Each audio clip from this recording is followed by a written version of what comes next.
So in the last 2 months, I haven't really done much cubing practice, and I've pretty much gone from averaging sub 9 to averaging high 9s. And during these 2 months, I also had an idea to make sort of a vlog style video where I show you guys how I practice and stuff like that.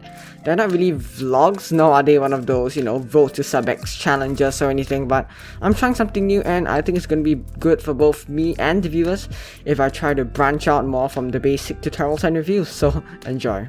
So as I was doing my session today, of course I decided to just, record it for the vlog, and the session, it went okay. I got a few 8s, 9s and 10s, and also this happened.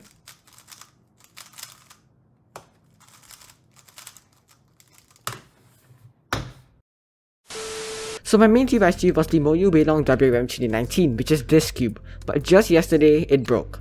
Like, not the torpedo. This time the screw snapped in half and the other half is stuck in the core, so it's basically dead at this point and I can't really fix it.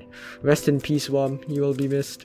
And for those of you who are going to comment that there was a replacement core in the box, this is literally the replacement because this exact thing happened 1 month ago to the red sensor and I used the replacement core then. So I guess I'm going to be using my Worm 2021 for now, and I'm going to see if I can get my hands on another Worm 2019 soon. Overall, the solves weren't that great and the session average was a 10.7, which is pretty terrible considering that I became sub 10 like 6 months ago. And even worse, I'm not even using a stack mat timer. For those who haven't seen it yet, I broke my stack mat timer in my cubing challenges part 2 video. Here, I guess that my main cube and my main timer both being wrecked for now might be the reason why I'm not motivated to practice that much. However, while watching back myself, I did notice that my cross 12 draw transition is getting quite a bit worse. I used to be able to predict my first pair pretty much all the time, and the thing is, it's not that I can't predict it now, but for some reason I'm always predicting my first pair wrongly sometimes, and I always get confused and pause at that moment, so I guess I'm going to be working on practicing my cross to left draw transition more this week. So moving on, I doubt many of you remember, but a few months ago I started learning full ZBLL, and yeah, I'm learning full ZBLL before learning full COLL. Call me a madman. For those of you who don't know what ZBLL is, here's a quick explanation. After you solve your FDL, you get a cross OLL, and usually you just solve it and then do your PLL. But using ZBLL, you can solve every cross case in just one algorithm, solving both OLL and PLL at the same time. There are 492 cases, which is a lot.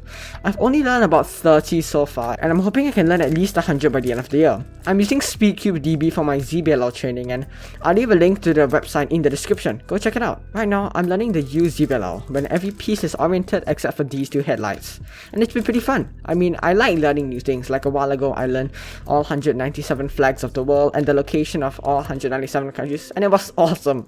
I really enjoyed doing this. I guess I just really like learning and memorizing new stuff, so I guess that's why I like learning ZBLL so much. So one thing I really thought would be nice is if I answer some questions at the end of every one of these vlog type videos. So I'll be answering 2 questions from each platform, YouTube, Instagram, and Discord. So if you want to get your questions answered next week, you can either leave a comment on this vlog, follow my Instagram and leave a question whenever I post about it, or join my server and leave a message in the Q&A channel. Hungry Cuber asks, what editing software do you use? So I use DaVinci Resolve 17 and I've been using DaVinci for 2 years now. So yeah, DaVinci is great. I love the software.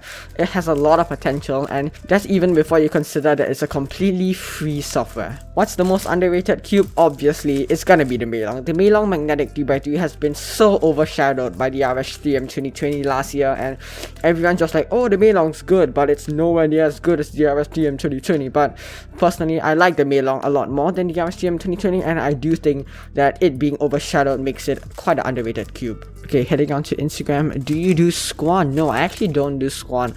I don't really do many like non-cubic puzzles, so the main events I do are 3x3.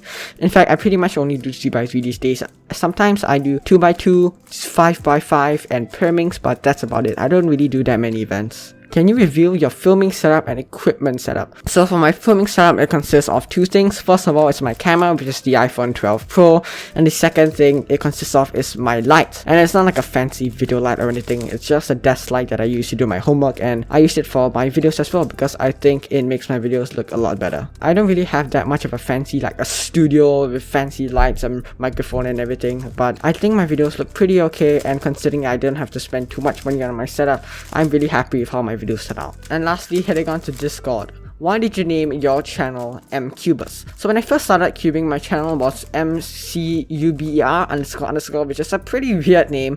So after a while I changed it to Cuber, but then because there were quite a few other people also called Cuber, I added the 2 Z's at the back because, you know, I don't know, I guess it sounded cool, and also it's to be a bit more unique with myself. Would you rather get the Rubik's Cube world record or 10 million subscribers on YouTube? So personally, if those subscribers are like subscribers that watch my videos, and if those subscribers are like cubers and stuff, then I'll probably go for the second option, because I really, obviously if I have 10 million subscribers on YouTube, YouTube will be my full-time job, and I really like making videos, and if YouTube was my full-time job, that would really be a dream come true. But getting the Rubik's Cube world record, while it's cool, being fast at cubing isn't like the main thing that I'm really chasing for, and I'm really more invested in making cubing videos than just trying to cube as fast as possible. Alright, so that's it for my first sort of cubing vlog. It was pretty short and nothing too fancy, but hopefully I'll get better at this in the future. If you guys enjoyed it and want to see more vlog type videos, leave a like and comment down below. If you're new here, do consider subscribing, and if you want to help support my videos, you can use the discount code Cuberzz at Speakeep Shop for 5% off. It really helps me out. Thank you so much for watching, and I'll see you guys next time.